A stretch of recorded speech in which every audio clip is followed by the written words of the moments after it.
The sky overhead shifts between shades of blue, purple, and a deep magenta. The grass crunches slightly underfoot as you breathe in sweet, clear air, and the scent of flowers over the meadows makes your head spin. Away, just across a shallow vale, a unicorn watches, its flanks glowing slightly in the soft light. But beneath the wonder and beauty of this incredible realm, a string of danger is woven. This is the realm of Faerie, like a dream come to life, and where there are dreams, there are nightmares. Welcome, adventurers, to another episode of Mapmaking and Exploring. I am Ryan of the Red Quills, and today we're embarking on an extraordinary journey into the magical and mysterious realm of Faerie. This ethereal realm, filled with enchantment and peril, is unlike any other place that we've explored so far. The wilds of the Fae, also known as the Plane of Faerie, is a place where magic is woven into the very fabric of reality, and time flows in unpredictable currents. It's a realm of eternal twilights, where vibrant forests and glistening rivers shimmer with an otherworldly light. In this episode, we'll be delving into Aerania, the realm of the Fae King Oberon. Known as his hunting ground, Aerania is a land where beauty and danger walk hand in hand. We'll start by crafting a map of this wondrous place, exploring its geography, its inhabitants, and the unique magic that permeates every corner. And by the end of this tutorial, you'll have the tools and the inspiration to bring your own realm of Faerie to life in your worlds. So, let's gather our supplies, and we'll set off on this enchanted journey.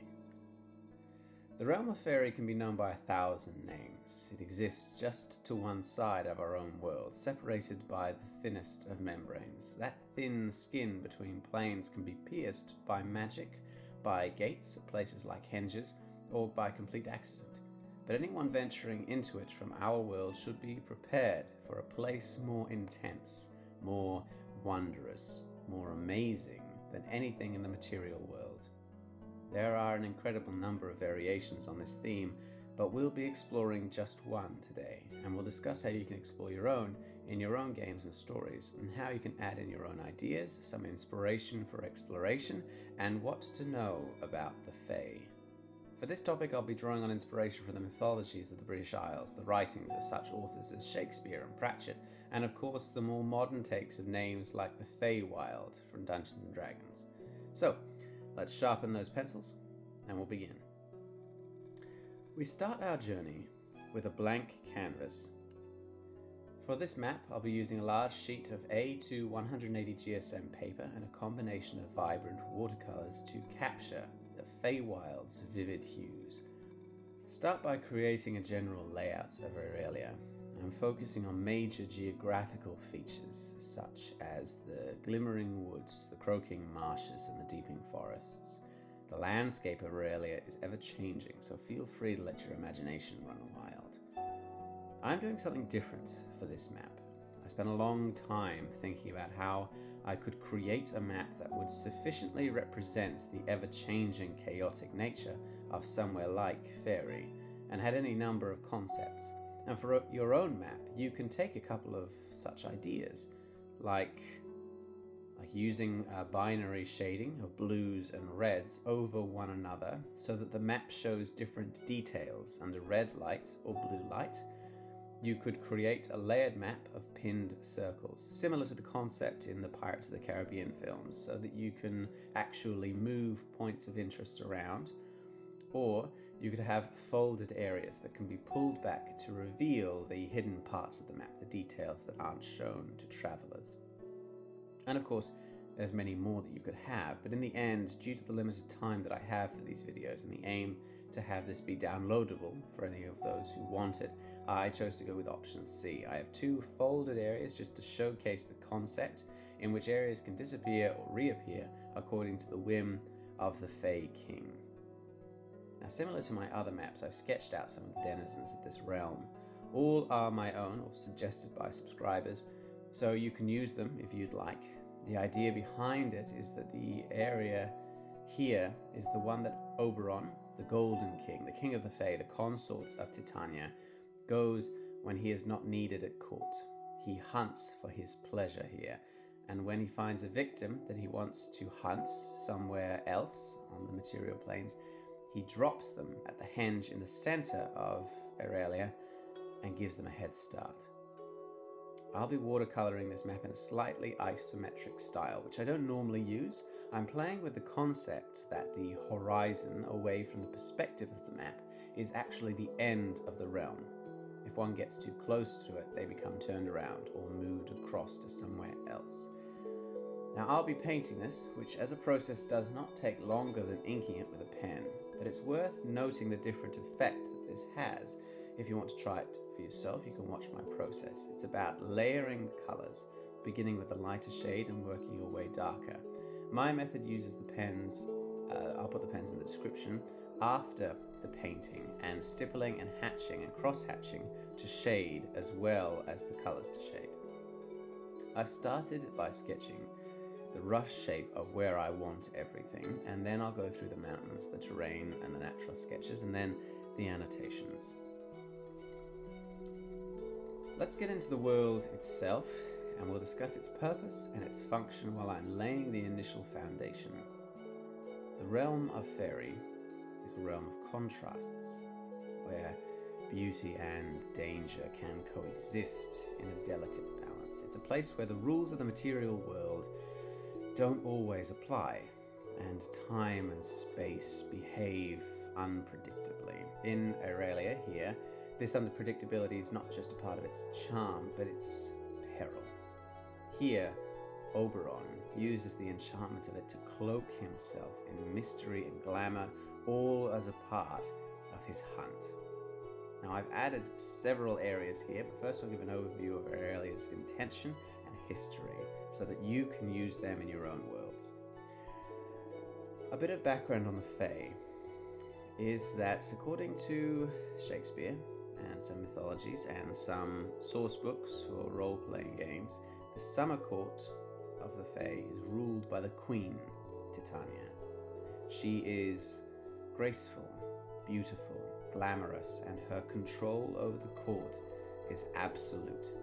She's a consummate politician, but her consort, the king, is not.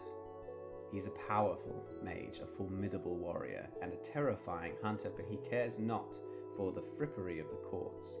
He would rather be out in the world, using his skills. And so, the queen gifted him Aerania for his use. Between the mountains and the horizon line, he does whatever he wishes. To this end, he's populated it with things that he wants and things that he thinks that he needs. The aim is to create a land that can serve as an area for our heroes trying to outpace or outwit the king.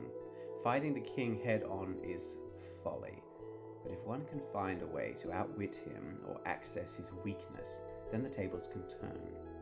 The secret that the land reveals, if you explore it enough, is that the king is much like the land of Faerie itself. He's all sparkle and no substance. He is powerful, yes, but he cannot change. He is knowledgeable, but not wise. His majesty is only skin deep, and he can be manipulated. For instance, in the west of Aerania, he has allowed an old hag called Greta to live in a cottage.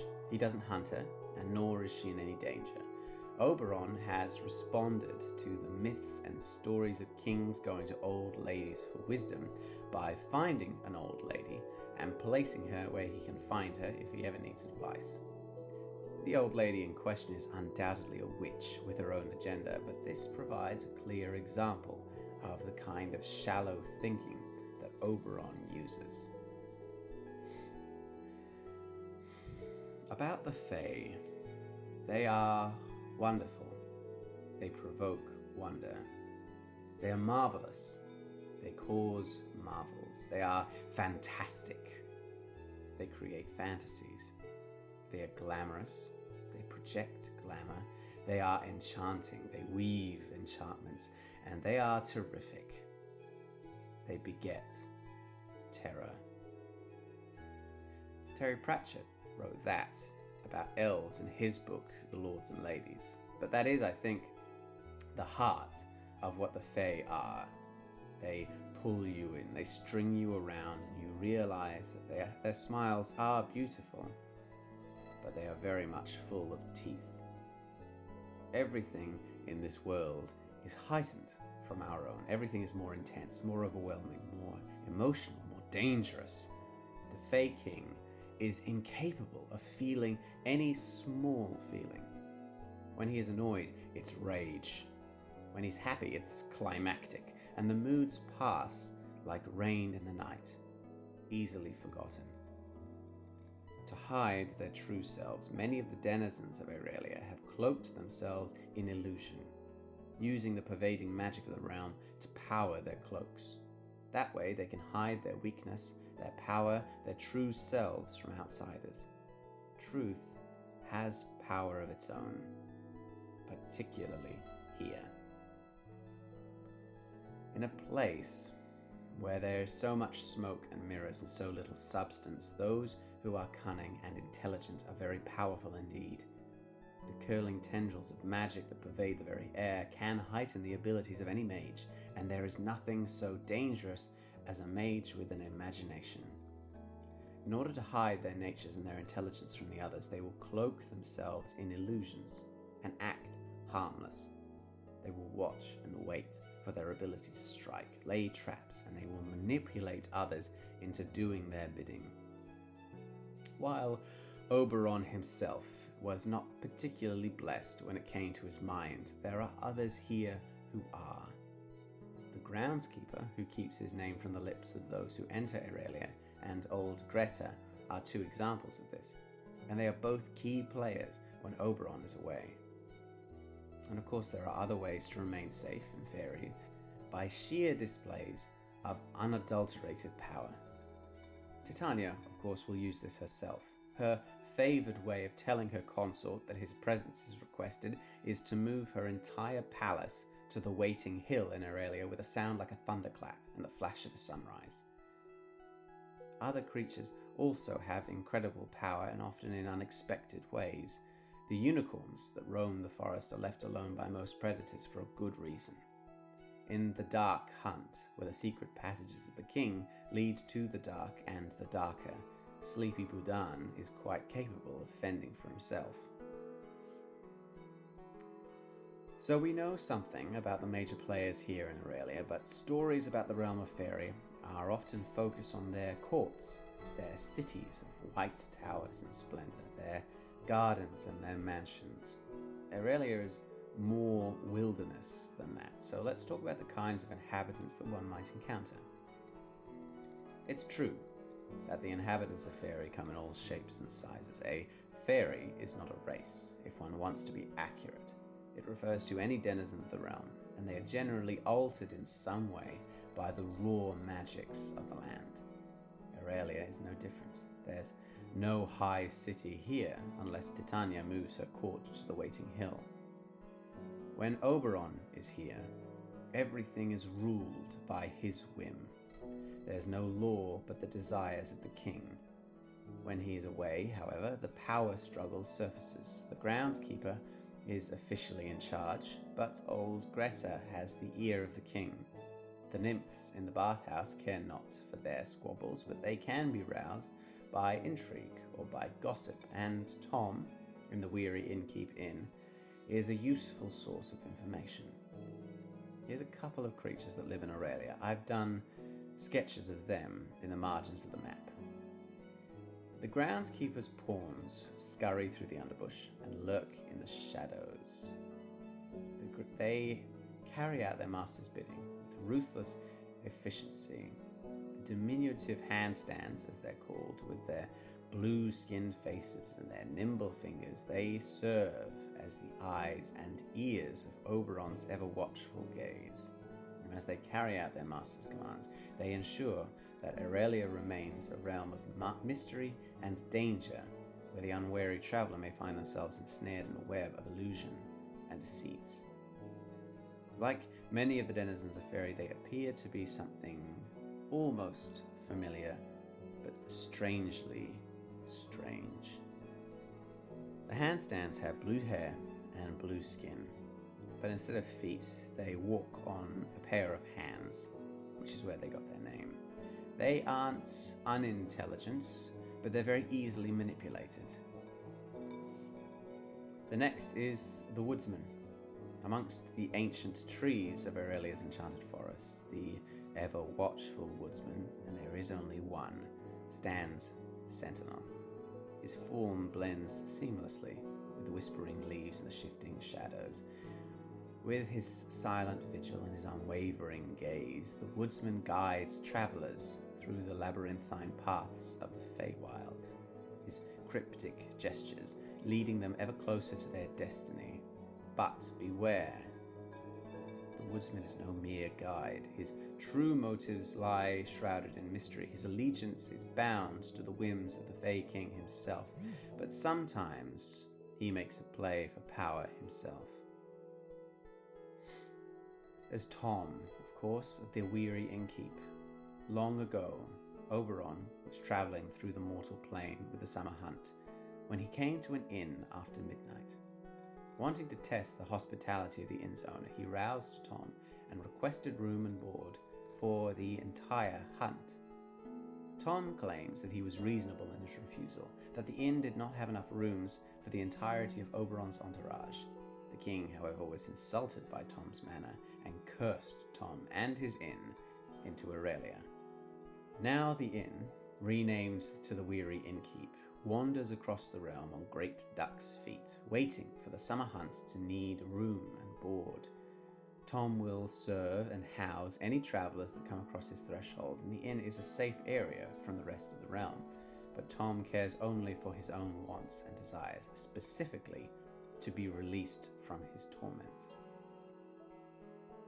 And those three are just three examples of the kinds of sentient creature that live in Aerania.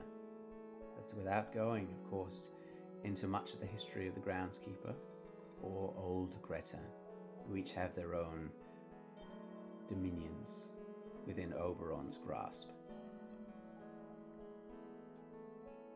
The realm of Faerie is a realm that teems with life, where fantastical creatures and vibrant plant life coexist in a delicate balance.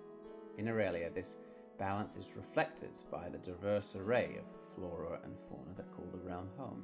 Now you can come up with your own, but here are some of my concepts that you can use. Now I've come up with these either by plucking something straight from mythology and fitting it into the setting, or by using the rule of Faerie, which is that anything that you find here is going to be a heightened, more intense version of something on the material plane to craft the flora and fauna. In my case, I have the libraries, which, spelled like fairies, are fairies transformed by Oberon to guard his library. They're the pixies that serve Titania, and the ungolites, which are a hideous cross between spiders and octopods, because I just needed some nightmare fuel. We'll talk about each of them in turn. The libraries are guardians of knowledge and keepers of secrets. They're small fairies that take the form of index cards. These diminutive creatures flutter through the air. Their translucent wings shimmer with iridescent hues and have the scratched writings of the faded pages. Found in the lopsided library, which is where Oberon keeps his menagerie and picture books, the libraries are tasked with safeguarding the vast repository of wisdom contained within its pages.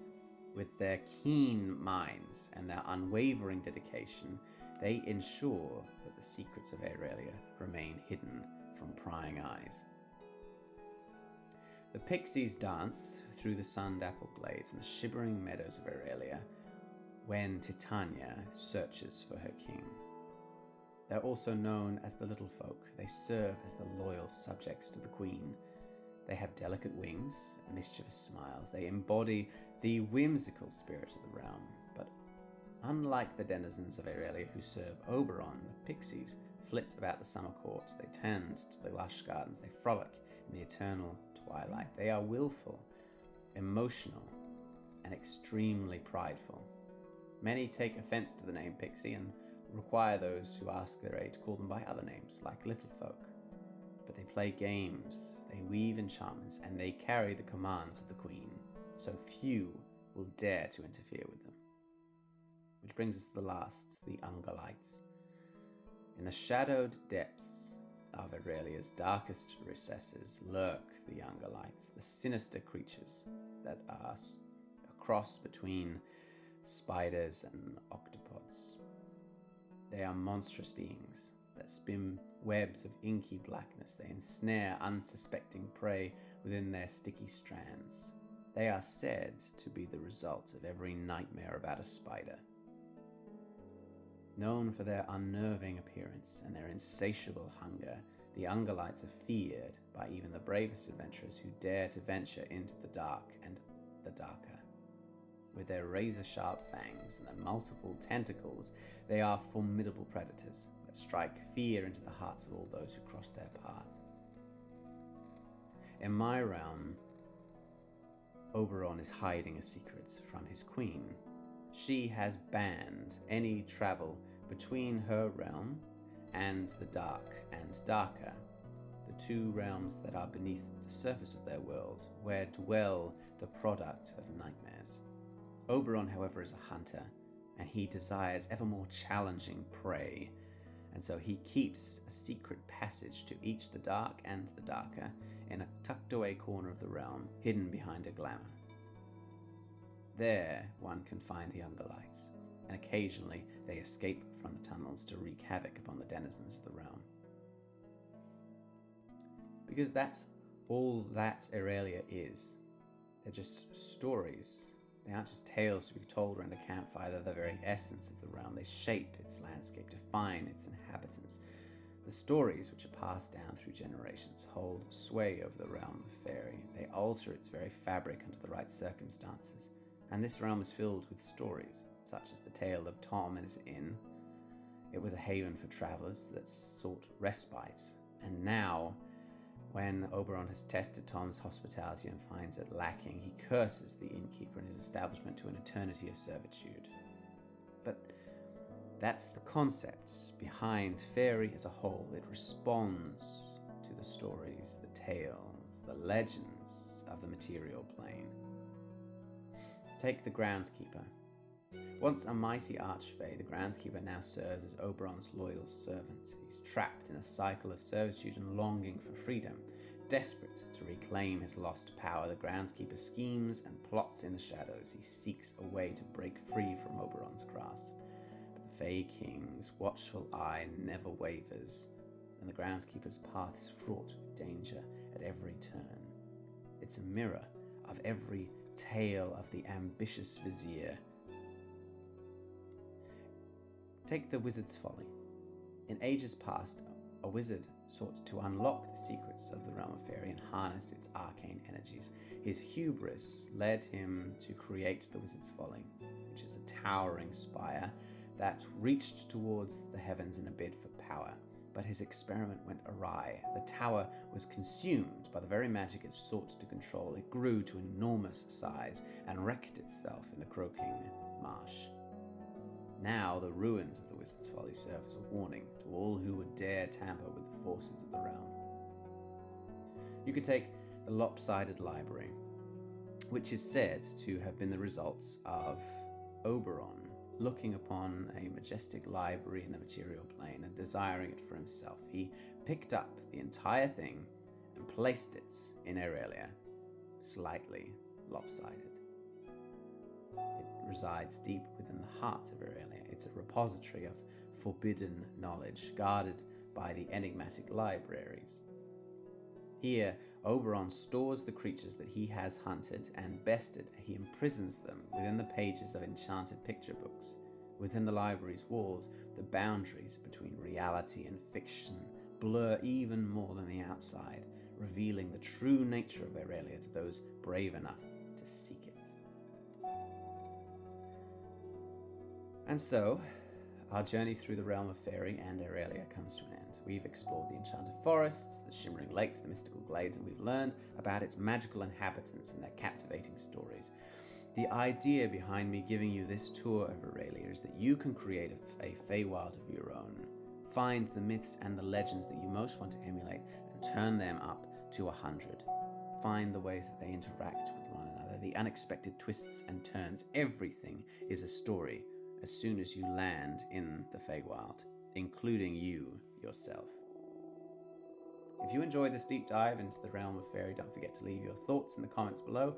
I'm here to discuss, answer your queries, even take suggestions for future creations. Also, for those who love seeing the process in action, check out the shorts on my channel for the high-speed time lapses of today's mapping sessions. This week, I will be releasing the episode of the Lore Archive.